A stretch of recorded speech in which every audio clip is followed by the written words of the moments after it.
I heard someone say they didn't want their grandkids to ask them questions decades from now. Granddaddy, what did you do back then when this was happening, when that was happening? He didn't want to look his grandkids in the eyes and say, I did nothing.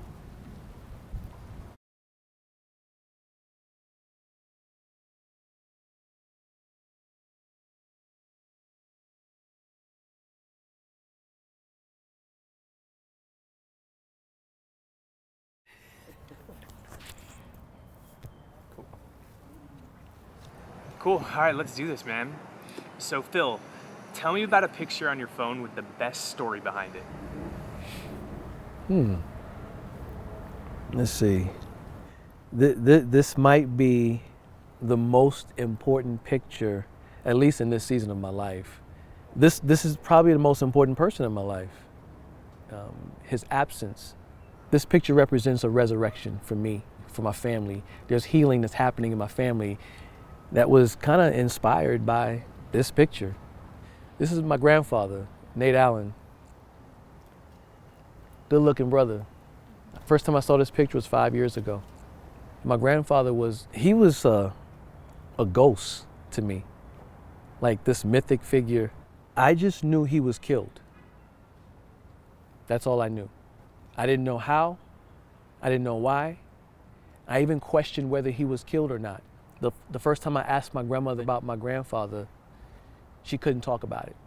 So fast forward 2015, I got details about how he was murdered. My grandfather was killed in 1953 when my father was 2 years old. And his boss apparently shot and killed him in an argument, what have you. But his death certificate says accidental drowning. My grandfather worked as a fisherman, crabs, shrimps, what have you. He got in the boat, him and two white guys, they went across the river, and his boss was waiting there with a rifle, shotgun. And his body was found on entangled in nets that were meant to catch fish. And my grandfather was an ex-Navy veteran. He was very athletic. He was a great swimmer. So he tried to take refuge in the water. And before he could get to the water, he got shot in the back of the head. My father found out and never healed from it. My father never once made mentioning of his father in my life. So the reason why he's the most important person in my life who was never in my life was because he was never in my father's life, which traumatized my father, which means my father was never really there for me. And so this intergenerational trauma kept following us. And this picture represents a type of resurrection in my family. The secret, he wasn't a secret anymore. His death wasn't covered up anymore. And he came to life for me, even in his death. This picture inspired me and my father reconciling. My father told me a year ago that when I was in my mother's womb and he was at his worst, he prayed over me that the hate and the anger and the rage that was in him would not be in me. In his darkness, he prayed over his son. And I believe God answered that prayer.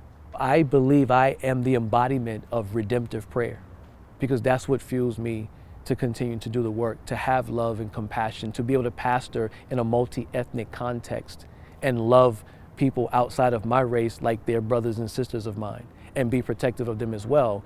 Not holding them directly accountable for what's happened to me, my family, and African Americans and people of color, but that prayer is what might have changed the course of our family. And I never knew about it until a year ago. There's healing that's happening in my family because telling the story that was kind of inspired by this picture. I also don't want my trials, my pain, my suffering to be in vain. So everything that I've experienced, I trust can be redeemed. I do the work of racial solidarity you were to describe that for someone that doesn't understand what you're doing, like what is your goal with that? My goal with racial solidarity is to not skip steps to reconciliation. We want to forget the past, but we don't realize how the past, we live out the legacy of that past. There are things that are happening today. There are systems and structures that exist today that were designed in the past, and they still produce the disparities, the inequities today. Because racial solidarity has to happen before there's reconciliation. In other words, I need to know that a person is willing to stand with me, willing to take a risk with me if they claim to love me, before I could say that we are truly reconciled. The solidarity is proof of the reconciliation. As a matter of fact, it's biblical. Before there was any being reconciled to God, Jesus did solidaric work, the cross. And before that, God showed solidarity with humanity by taking on flesh and dwelling among us. The reconciliation was a fruit of that. So we should be mimicking that same pattern. Solidarity producing reconciliation rather than skipping to the kumbaya. Well, this is you can go on and on, but what does need to happen? Like, I'm glad you asked. As a preacher, I use alliteration. So there's these 4 L's. Listen to the stories of real people and real families that are still traumatized, whether they admit it or not, by things that have happened. Listen. Don't dismiss people's experiences. Secondly, learn. Not just learn about their stories, but learn from people of color who you ordinarily wouldn't learn from. Their books, their movies, sitting in their classes, the professors, the pastors, sitting under those teachings from a different perspective. Listen, learn. It should bring you to a place of lament. This is the most important part. The reason why we don't actually work towards anything other than the superficial is because we don't feel it. Not everyone feels racial prejudice and racial bigotry or the systems and structures that perpetuate it. Not everyone feels it. Until you're not going to do anything that you don't feel moved to do anything about. So the lament, the shared lament needs to happen. Then we get to the labor part. Because the first 3 steps help us to become. Because if we try to labor in the same place that we've been, we're going to produce the same things. So we have to get to a place where we're not the same. And we're sharing in that journey. Then we labor. Then we advocate for one another. Every time I see my white brothers and sisters who are willing to go through that journey, to listen, and then they begin to speak out in spite of the backlash they're going to get from those who are just not there, that's hopeful. That's progress to me. Anytime there are laws that are being changed, that's hopeful. That brings hope.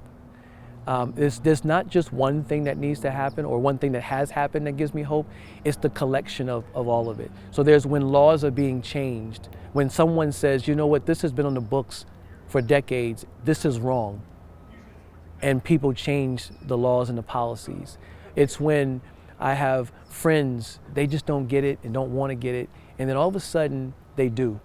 And they start to speak passionately to those who don't agree with them, and they're willing to take that backlash. That's the things that makes me be hopeful. Yeah. Those are the things that make me be hopeful. Yeah.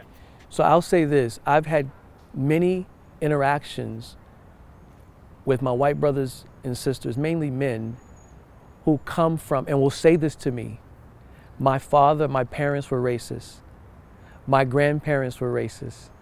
That's all I know. Usually after I've preached at a majority white space. And I'll have these men come up to me and confess their past, the way they thought, and will say, you literally have made me have to rethink some things. So in that interaction, I've seen the change. There was one classmate of mine, that was having trouble with the whole issue on race. and he felt like he was the bad white person, bad white man. And he began to tell me his story. When he was young, he was bullied by black kids. And I said one simple thing to him, and this was the pastor in me. People need to hear your story. He was shocked because no one has ever said to him, we want to hear your story too. I was able to see his humanity. So you know what, give people backstory as to why you even feel the way you feel and think the way you think, whether they agree or not. He said that impacted him tremendously. So that was an incident where years ago I wouldn't have cared about him being bullied when he was young by black kids, but I cared. One of my prayers is that God would get the most out of my life. So for me, what drives me, particularly when it comes to issues of race, is I don't want the next generation, the next young African-American pastor, teacher, writer, poet, athlete, to have the same experiences and have the same conversations that I've had to have. So I owe it to leave a legacy. I owe it to the next generation to the baton has been passed on to me. Lives have been lost. The least I can do is pass that baton to the next generation, giving them even more of a foundation to operate from. So for me, it's about the next generation. My calling is about taking every part of my life and allowing God to use every part of my life and redeem every part of my life, every experience, every pain, every suffering, and be able to speak from that place, draw people in, build people up in the process, hopefully, and pass that on to the next generation. It's not just about what happened in the past and let's just move on. We carry the trauma of it today. Not just black folks, white folks too. Because our souls aren't built to be violent and commit violence and see violence and not be affected by it.